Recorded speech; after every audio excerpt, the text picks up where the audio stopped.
सभी का यह वक्त हुआ है महारो राजस्थान का। मैं रविंद्र सिंह आपके साथ शुरुआत भरतपुर की बड़ी खबर से करेंगे, जहां धर्मांतरण के मामले में बड़ा खुलासा हुआ है। गैंग में 100 से ज्यादा लोग शामिल थे जो धर्मांतरण करा रहे थे और आरोपियों से पूछताछ में यह बड़ा खुलासा हुआ है। ईसाई धर्म अपनाने की पूरी बाकायदा ट्रेनिंग दी जाती थी, गरीब लोगों को लालच देकर फंसाया जा रहा था, इलाज करने के बहाने लालच दिया जाता था। मेवात समेत ग्रामीण इलाके में यह गैंग सक्रिय दिखाई दिया। बीजेपी और वीएचपी में इस पूरे प्रकरण को लेकर आक्रोश देखने को मिल रहा है। एसपी से जांच करने की मांग की जा रही है। तो बड़ी संख्या में धर्म परिवर्तन का ये जो मामला सामने आ रहा था, इसको लेकर अब लोग मुखर हो गए हैं, संगठन सामने आ रहे हैं और बड़ा खुलासा यह भी हुआ है इस धर्मांतरण के खेल को लेकर कि इस गैंग में जो धर्मांतरण में शामिल रहे हैं, लिप्त रहे हैं, 100 से ज्यादा लोग इसमें सक्रिय रूप से शामिल पाए गए हैं। आरोपियों से पूछताछ जब की गई तो यह सारी जानकारी निकलकर सामने आई है। आपको बता दें कि ईसाई धर्म अपनाने की पूरी ट्रेनिंग दी जाती थी, गरीब मजलूमों को बहला फुसलाकर धर्म परिवर्तन के लिए बाध्य किया जाता था, उकसाया जाता था, उनको लालच दिया जाता था, गरीब लोगों को लालच देकर फंसाया जाता था, इलाज करने के बहाने बुलाकर उन्हें लालच दिया जाता था। मेवात समेत ग्रामीण इलाके में यह गैंग सक्रिय है। बीजेपी और वीएचपी में आक्रोश देखने को मिल रहा है। इस पूरी घटना के बाद एसपी से जांच करने की मांग की गई है।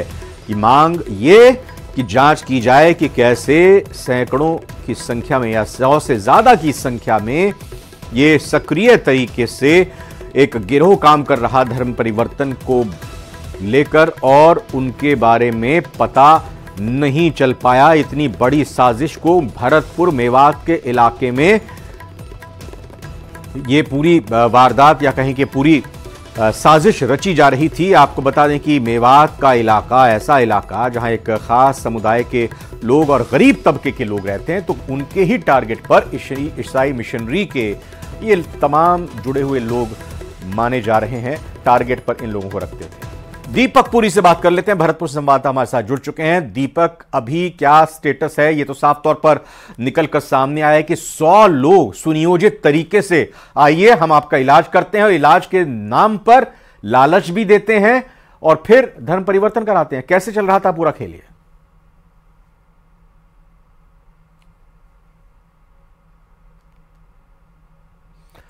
दीपक, उम्मीद करते हैं आपको आवाज मिल रही होगी। आप लाइव हैं इस वक्त, दिखाई दे रहे हैं आप दर्शकों को। बताइए इस खबर के बारे में।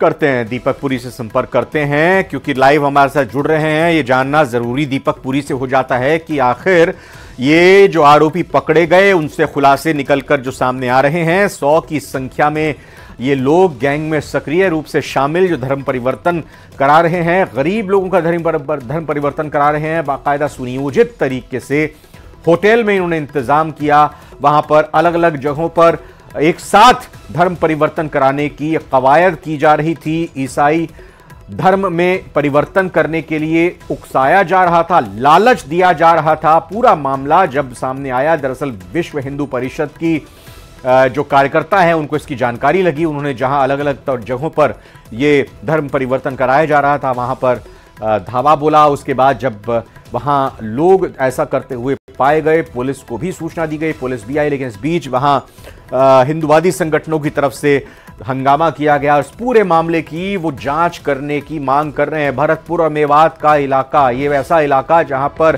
गरीब तबके के लोग ज्यादा पाए जाते हैं और इन्हीं को टारगेट पर रखा गया। इन धर्म परिवर्तन की आड़ में लोगों का या यूं कहीं धर्म परिवर्तन कराने के लिए जो शामिल गिरोह के लोग हैं, लालच दिया जाता था, इलाज के लिए उनको बुलाया जाता था कि आइए आपका इलाज होगा। और इलाज के लिए जब वो आते थे तो इसी बहाने से लालच दिया जाता था कि आपको अगर ईसाई धर्म में परिवर्तित हम कराते हैं तो इससे आपको किस तरह का फायदा होगा। दीपक पुरी हमारे साथ जुड़ चुके हैं। दीपक, खबर को डिटेल से समझाएं।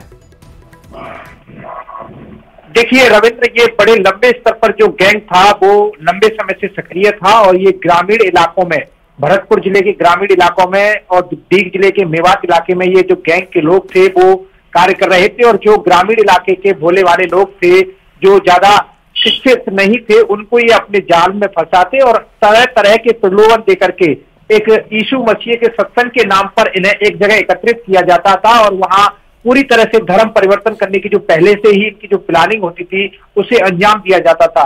लेकिन इस पूरे प्लानिंग का खुलासा जब हुआ, जब रविवार के दिन विश्व हिंदू परिषद के लोग एक निजी होटल में पहुंचे जहां 5 से अधिक महिलाएं और युवतियां थी, इनको एक हॉल में बिठा करके धर्म परिवर्तन की जो प्रक्रिया थी वो कराई जा रही थी। लेकिन उसके बाद हंगामा हुआ, जो विश्व हिंदू परिषद के लोग थे उनके साथ मारपीट भी की गई। लेकिन बाद में पुलिस पहुंची तो कई लोगों को गिरफ्तार किया गया और गिरफ्तारी के बाद सूत्रों के हवाले से ये खबर है कि बड़ी जो जानकारी है वो निकल करके सामने ये आई है कि करीब 100 से अधिक लोग इस गैंग में शामिल थे, जो अलग अलग ब्लॉक वाइज बटे हुए थे और वो अलग अलग गांव को टारगेट करके इस कार्य को अंजाम देते थे। लेकिन सबसे बड़ी बात यह है कि इस तरह का जब आयोजन किया जाता था तो ये निजी होटल, धर्मशाला या इस तरह का जो स्थल है उसे चुनते और बिना किसी अनुमति के इस कार्य को अंजाम दिया जाता था, यानी कि इस आयोजन की भी कोई अनुमति जिला प्रशासन द्वारा नहीं ली जाती थी। और सबसे बड़ी बात यह है कि जिला प्रशासन को भी कोई भनक इस पूरे मामले की नहीं। अब देखते हैं कि इस पूरे मामले को आगे किस तरह से लेकर पुलिस और प्रशासन जाता है और कहां तक इसके तार जुड़े हैं, इसकी जानकारी हासिल की जाती है। बहुत बहुत धन्यवाद दीपक आपका। जयपुर की बड़ी खबर आ रही है जहां पर पुलिस के हत्थे बदमाशों का शातिर गैंग चढ़ा है। पुलिस ने गैंग के 6 बदमाशों को पकड़ने में कामयाबी पाई है। बैंक डकैती की बाकायदा ये लोग साजिश रच रहे थे। बालावाला में बैंक डकैती की साजिश इनकी तरफ से की जा रही थी। बदमाशों के पास से हथियार भी बरामद हुए हैं।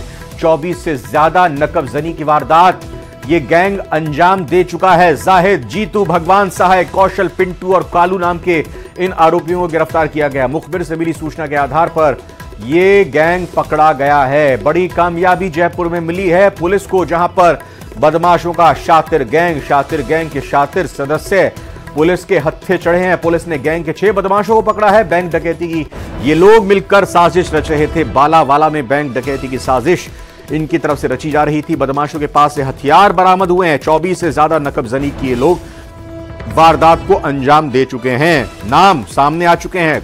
जाहिद, जीतू, भगवान सहाय, कौशल, पिंटू और कालू, इन आरोपियों को गिरफ्तार किया गया है। मुखबिर से सूचना मिली थी पुलिस को, उसी आधार पर पुलिस ने कार्रवाई को अंजाम देते हुए इन बदमाशों को पकड़ा है।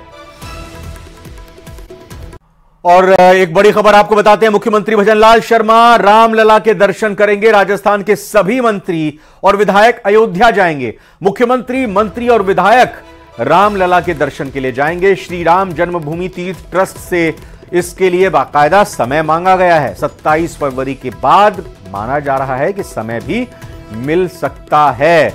तो आपको बता दें कि बाकायदा सुनियोजित तरीके से समय मांगा गया है ताकि किसी भी तरह की कोई व्यवधान वहां पर ना पड़े, क्योंकि लगातार राम भक्त बड़ी संख्या में वहां पर रामलला के दर्शन करने के लिए अयोध्या पहुंच रहे हैं। कई वीआईपी मूवमेंट भी हो रही हैं और इसी लिहाज से पहले से ही टाइम मांगा गया है। अयोध्या में रामलला के दर्शन करने के लिए 27 तारीख के बाद का कोई वक्त मांगा गया है, या कहें कि 27 तारीख के बाद कोई समय मिल सकता है।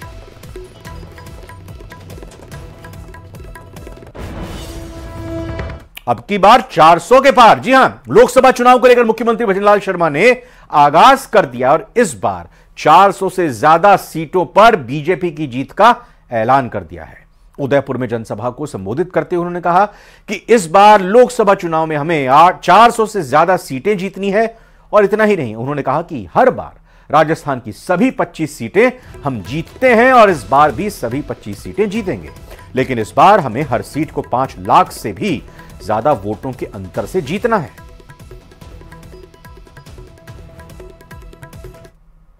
2024 में जो हमारा चुनाव आ रहा है, मैं आपसे कहना चाहता हूं कि अब की बार 400 पार, अब की बार ऐसा हमें करना है। मैं आपको एक और मैं निवेदन करना चाहता हूं, राजस्थान के अंदर हम हमेशा 2 बार से 25-25 सीट जीतते हैं।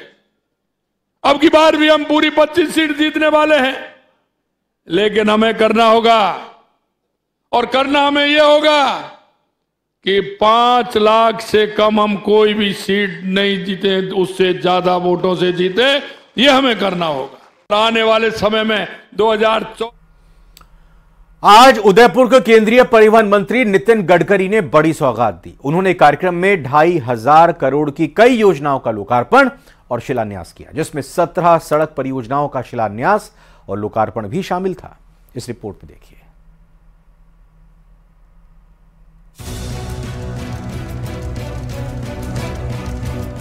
उदयपुर को केंद्रीय परिवहन मंत्री की बड़ी सौगात,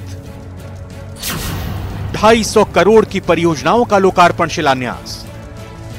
आज उदयपुर की बहुत बड़ी समस्या का समाधान ये बाईपास चलने के कारण हो गया। 17 सड़क परियोजनाओं का शिलान्यास और लोकार्पण।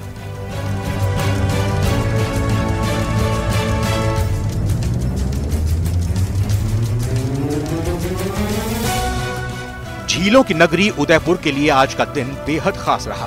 केंद्रीय सड़क और परिवहन मंत्री नितिन गडकरी, मुख्यमंत्री भजनलाल शर्मा और डिप्टी सीएम दिया कुमारी समेत कई मंत्रियों की मौजूदगी में 250 करोड़ की परियोजनाओं का लोकार्पण और शिलान्यास हुआ। कार्यक्रम से पहले नितिन गडकरी ने सड़क परियोजनाओं से जुड़ी प्रदर्शनी का अवलोकन किया। मंच पर पहुंचकर सभी दिग्गजों ने बारी बारी से दीप जलाकर कार्यक्रम की शुरुआत की। उदयपुर को इतनी सारी योजनाओं की सौगात देने के लिए सभी ने उनका आभार व्यक्त किया। अलवर, भरतपुर, सांचौर, टोंक जिले में बनने वाले आरओबी, देखिए आज के समय में आरओबी की बहुत बड़ी परेशानी होती है, लेकिन जो भी हमने आरओबी मांगा दिल खोल के माननीय नितिन जी भाई साहब ने दिया, मैं उसके लिए भी उनका बहुत बहुत स्वागत और अभिनंदन करता हूं। राजस्थान को उन्होंने जितनी सारी सौगातें दी हैं, चाहे हम बात करें जयपुर की हर संभाग में, जयपुर संभाग, जोधपुर संभाग, बीकानेर संभाग, अजमेर संभाग, उदयपुर संभाग, कोटा संभाग, ऐसा कोई संभाग नहीं है जहां पर आपने माननीय मंत्री जी इन 10 सालों में हमको आपने इतना कुछ दिया है कि लगता है कि शायद हम आप राजस्थान के ही हैं। लंबे समय से उदयपुर को चित्तौड़गढ़ उदयपुर खंड के लिए 6 लेन की जरूरत थी, जिसका लोकार्पण कर दिया गया है। उदयपुर की जनता को संबोधित करते हुए केंद्रीय सड़क और परिवहन मंत्री नितिन गडकरी ने कहा कि उन्हें उम्मीद है कि योजनाओं को लोकार्पण और शिलान्यास से प्रदेश के विकास को रफ्तार मिलेगी। इंडस्ट्री हो, सीमेंट की इंडस्ट्री हो, इसमें काफी बड़ा बदलाव ये हाईवे के कारण निश्चित रूप से प्रगति और विकास में मदद होगी। यहाँ इंडस्ट्री तैयार होगी, एक्सपोर्ट बढ़ेगा, रोजगार तैयार होगा, ग्रोथ बढ़ेगी। इसके साथ साथ निश्चित रूप से राजस्थान के प्रमुख शहरों को हम ऑलरेडी रिंग रोड से बना रहे हैं। मुझे खुशी हो रही है कि 5,000 करोड़ का और आधा जो जयपुर का रिंग रोड है उसको भी हमने मंजूरी दे दी है और वो भी काम हो जाएगा। आइए अब आपको बताते हैं कि उदयपुर को कौन कौन सी बड़ी सौगातें मिली हैं। चित्तौड़गढ़ उदयपुर खंड के 6 लेन का निर्माण, आसीन मांडल खंड का 2 लेन पेव्ड शोल्डर का निर्माण, ब्यावर आसीन खंड का 2 लेन पेव्ड शोल्डर का निर्माण, ब्यावर गोमती खंड बाघाना से मादा की बस्सी 4 लेन का निर्माण, भवरासिया से मोड़ी कुराबड़ सड़क MDR 150 का चौड़ीकरण। इसके साथ ही कुछ परियोजनाओं का शिलान्यास भी हुआ, जिसमें सांचौर शहर में एलिवेटेड राजमार्ग का निर्माण, कागरिया मुनाबाव खंड का 2 लेन पेव्ड शोल्डर का निर्माण, घड़ौली देलवाड़ा सड़क का चौड़ाईकरण एवं सुदृढ़ीकरण का कार्य, साकरोदा मेनार सड़क का चौड़ाईकरण और सुदृढ़ीकरण का कार्य, बालूखल से अमलवाड़ा अली मौखमपुरा सड़क का चौड़ाईकरण का कार्य, चेनपुरा फाटक, झिलाई फाटक टोंक, रीको फाटक भरतपुर, हिंडोन फाटक, हरसोली फाटक, डबल फाटक, अलवर, सांचौर फाटक पर सेतु बंधन परियोजना के अंतर्गत रेलवे क्रॉसिंग पर 7 पुलों का निर्माण। इस कार्यक्रम के बाद परिवहन मंत्री भटेवर स्थित सर पद्मपत सिंघानिया यूनिवर्सिटी में आम सभा को संबोधित करने पहुंचे, जहां उन्होंने लोगों से वादा किया कि प्रदेश की सड़कों को अमेरिका जैसा बना दिया जाएगा। ये बांदीकुई से जयपुर तक 1370 करोड़ की लागत से 67 किलोमीटर 4 लेन एक स्पर का हम निर्माण कर रहे हैं। यह काम नवंबर 2024 तक पूरा हो जाएगा और उसके बाद दिल्ली से जयपुर 2 घंटे में हो जाएगा, ये मैं आपको विश्वास दिलाऊं। जनसभा को संबोधित करते हुए सीएम भजनलाल ने लोकसभा चुनाव में पार्टी की बम्पर जीत का दावा किया। 2024 में जो हमारा चुनाव आ रहा है, मैं आपसे कहना चाहता हूं कि अब की बार 400 पार। मैं आपको एक और मैं निवेदन करना चाहता हूं, राजस्थान के अंदर हम हमेशा 2 बार से 25-25 सीट जीतते हैं। अब की बार भी हम पूरी 25 सीट जीतने वाले हैं, लेकिन हमें करना होगा, और करना हमें यह होगा कि 5 लाख से कम हम कोई भी सीट नहीं जीते, उससे ज्यादा वोटों से जीते, यह हमें करना होगा। चुनावी साल में उदयपुर की जनता को करोड़ों की परियोजनाओं का तोहफा मिला है। अब देखते हैं कि लोकसभा चुनाव में जनता बीजेपी को रिटर्न गिफ्ट में क्या देती है। Bureau report, news 18 Rajasthan.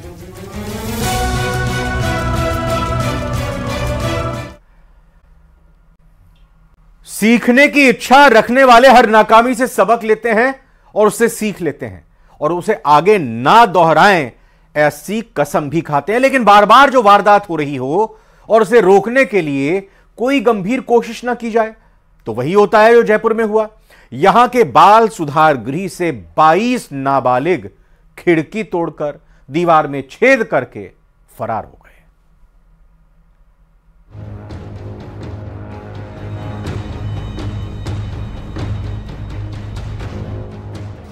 आधी रात में की प्लानिंग, खिड़की तोड़ी, हो गए फरार।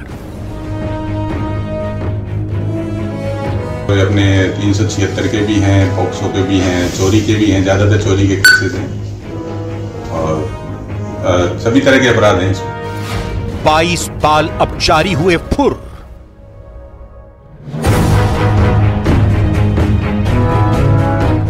सुधार गृह अधीक्षक के हाथों के उड़े तोते। यही वो खिड़की है जिससे 22 बाल अपचारी रात के अंधेरे में फरार हो गए। भागने वाले 8 लड़कों पर रेप, 13 लड़कों पर हत्या के प्रयास और 1 पर हत्या का मुकदमा दर्ज है। सुबह केयरटेकर ने मुझे इन्फॉर्म किया 6 बजे के करीब कि भाई रात को पीछे की दीवार तोड़कर ये बच्चे खिड़की के पास की दीवार और खिड़की तोड़कर पलायन कर गए मेंटल हॉस्पिटल की तरफ से। जाहिर है सूचना मिलते ही पुलिस विभाग में हड़कंप मच गया। घटना जयपुर के ट्रांसपोर्ट नगर थाना इलाके की सेठी कॉलोनी स्थित बाल सुधार गृह का है। इतनी बड़ी संख्या में बाल अपचारियों ने एक साथ भागने की प्लानिंग बनाई और वहां के स्टाफ को इसकी भनक तक नहीं लग पाई। सोमवार सुबह जब स्टाफ वहां पहुंचा तो घटना के बारे में पता चला। स्टाफ ने बाल अपचारियों के न मिलने पर उनकी खोजबीन शुरू की। बाद में वहां मौजूद स्टाफ ने जांच पड़ताल की तो नजारा देखकर हैरान रह गए। उसके बाद आला अधिकारियों को इसकी सूचना दी गई। जानकारी के बाद थाना पुलिस मौके पर पहुंची और घटनास्थल को देखा। पुलिस ने नाबालिग बच्चों का रिकॉर्ड बाल सुधार गृह से ले लिया है। नाबालिग के घरों के पास वाले थाने को भी सूचना दे दी गई है। लापरवाही जो प्राइवेट गार्ड्स हैं उनकी स्पष्ट लापरवाही दिख रही है और लगातार ये अपेक्षाएं की जा रही है या हम ये कोशिश कर रहे हैं कि भाई यहाँ सुरक्षित स्थायी गार्ड लगे, चाहे पुलिस की, आरएसी की, किसी की भी तरह की कोई गार्ड लगे ताकि इस तरह की घटनाओं को रोका जा सके। ऐसा पहली बार हुआ है जब एक साथ इतनी बड़ी संख्या में बाल सुधार गृह से बाल अपचारी भाग निकले हों। मिली जानकारी के मुताबिक सभी बाल अपचारी पिछले 2 सालों से बाल सुधार गृह में रह रहे थे। गौरतलब है कि प्रदेश में बाल अपचारियों के भागने की ये कोई पहली घटना नहीं है। इससे पहले भी जयपुर समेत विभिन्न बाल सुधार गृहों से सुरक्षा में खामियों का फायदा उठाकर बाल अपचारी भागते रहे हैं। न्यूज़ 18 राजस्थान के लिए जयपुर से विष्णु शर्मा की रिपोर्ट। और इस खबर को आपने देखा, इस पर अपडेट भी आपको बताते हैं। बाल सुधार गृह से जो 23 बाल अपचारी भागे उसके मामले में अभी घटनास्थल पर डॉग स्क्वाड की टीम को बुलाया गया है। स्नाइपर डॉग ने आसपास घूमकर अहम संकेत दिए हैं। सिक्योरिटी गार्ड से पूछताछ की जा रही है। टीपी नगर पुलिस, सबसे बड़ा सवाल अभी यह है कि सुधार गृह में गैस कटर कहां से आ गया, क्योंकि गैस कटर से काटकर खिड़की को तोड़कर ये बाल अपचारी निकले हैं। पूरी तरह से लापरवाही यहां पर देखने को मिल रही है। स्नाइपर डॉग्स, जी हां, जिनके सूंघने की क्षमता बाकायदा पूरी ट्रेंड होते हैं ये स्नाइपर डॉग्स, और साफ तौर पर ये पता लगा रहे हैं पुलिस के इस स्पेशल दस्ते के साथ कि कहां, किस दिशा में ये बाल अपचारी फरार हुए होंगे। खिड़की की जाली को काटा गया है। सवाल यही उठ रहा है कि जो खिड़की की जाली को काटा गया है, गैस कटर का इसको इस्तेमाल किया गया है इसके लिए, और गैस कटर आया कहां से? बाल अपचारी फिलहाल भागे हुए हैं। Police commissioner Biju George Joseph भी घटनास्थल पर पहुंचे और आसपास लगे सीसीटीवी फुटेज में माना जा रहा है कि कई अहम साक्ष्य भी मिले हैं। कुछ सीसीटीवी फुटेज में ये बाल अपचारी भागते हुए नजर आ रहे हैं। तो यह अलग तस्वीरें सामने आई हैं जिसमें स्नाइपर डॉग्स के साथ मिलकर टीम की तरफ से जांच पड़ताल की गई है और पता लगाया जा रहा है कि किस तरफ ये भागे हैं।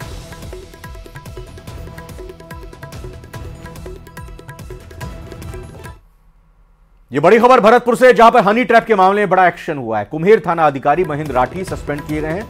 रेंज आईजी राहुल प्रकाश ने सस्पेंड किया। हनी ट्रैप मामले में कुम्हेर एसएचओ फंसे थे। महेंद्र राठी कविता नाम की महिला ने करोड़ों रुपए ऐंठे थे उनसे। महिला के साथ रिंग सेरेमनी जैसे अन्य फोटो भी सामने आए थे। रेंज आईजी राहुल प्रकाश ने इस संबंध में बड़ा एक्शन लिया है। तो भरतपुर की बड़ी खबर आपको बता रहे हैं, जहां पर हनी ट्रैप के मामले में बड़ा एक्शन ले लिया गया है। कुम्हेर थाना अधिकारी महेंद्र राठी को सस्पेंड कर दिया गया है। मंत्री का फैसला ऑन द स्पॉट। जी हां, दौसा, यहां पर जलदाय मंत्री कन्हैया लाल पहुंचे और उन्होंने बड़ा एक्शन लिया, जहां उन्होंने जांच में कमी मिलने पर मौके पर ही कई अफसरों को सस्पेंड कर दिया, उन पर गाज गिरा दी। दरअसल उन्होंने जल जीवन मिशन में धांधली मिलने पर 5 इंजीनियर्स को सस्पेंड कर दिया। सस्पेंड होने वाले इंजीनियर्स में जूनियर इंजीनियर दारा सिंह मीणा, सहायक अभियंता Nanag Ram Bairwa, XEN Siddharth Meena, XEN Hemant Meena, JEN Maharaj Singh Gurjar शामिल रहे। आपको बता दें कि जेजेएम योजना के कार्यों में घटिया पाइपलाइन की शिकायत मिली थी और मोटर पंप की भी जलदाय मंत्री को निरीक्षण के दौरान शिकायत मिली थी। तो मैं नाम भेज रहा हूँ आपके पास, अभी व्हाट्सएप कर रहा हूँ। सस्पेंशन निकालो इनको, एपीओ कर। ये महुआ के चाहिए ना नाम, अभी पूछो नाम बताए नहीं है। एक तो अय्यन का क्या नाम है? नानक राम बेरवा, कोई अय्यन तो जयन कौन है? दारा सिंह मीणा। एक दारा सिंह मीणा। एक्शन साहब क्या नाम है आपका? हेमंत। और क्या है भैया? महाराज सिंह। एक मिनट में पूरा डिटेल ले लो, अभी तो इनको बताने में लग रहा है सब। जो मैं व्हाट्सएप कर रहा हूँ आपको। इसमें हमने कुछ कामों की विशेष करी है, जो पीपल खेड़ा जो गांव के अंदर जो इसी जल जीवन मिशन के तहत जो काम किया था, उस काम के हमने निरीक्षण के अंदर हमने इनसे मेजरमेंट बुक मांगी, इनसे हमने जो क्या क्या काम किया सारा मांगा। आज यहाँ के इंजीनियर उस चीज़ से डरे हुए हैं कि कहीं ये चेक नहीं हो जाए, ओरिजिनल स्थिति आ जाए, बता नहीं पा रहे हैं ये लोग। इनके सस्पेंशन के लिए हमने अभी लिख के माननीय सचिव सेक्रेटरी महोदय समीर शर्मा को मैंने बोला है भाई, इन लोगों को लगभग 2-3 तो आई है ना, एक एक्शन है, इनको सस्पेंड करने के लिए लिखा। सस्पेंड होने के बाद ऑटोमेटिक ये बताएंगे कि किसी ने काम किया, ये अपना आप चेक कराएंगे, क्योंकि चोर कब तक बचेंगे। लेकिन प्रदेश में चोरों के हौसले कितने बुलंद हैं, ये खुलेआम हो रही वारदातें बता रही हैं किस तरह से अंजाम इन वारदातों को दिया जा रहा है। हम आपको 2 तस्वीरें इस वक्त कोटा और जयपुर की दिखा रहे हैं। जयपुर ग्रामीण इलाके की तस्वीर है कोटा की। कोटा में चोरों ने दुकान का ताला तोड़ा, करीब 2 लाख के कॉपर को इन्होंने चुरा लिया। वहीं जयपुर ग्रामीण के बगरू के महिंद्रा सेज इलाके में चोरों ने एक मकान में चोरी की वारदात को अंजाम देने की कोशिश की, लेकिन लोगों के जागने पर बदमाश मौके से फरार हो गए। तो इन तस्वीरों में आप देख सकते हैं कैसे चोर हौसले बुलंद रखते हुए वारदातों का आसानी से अंजाम दे रहे हैं।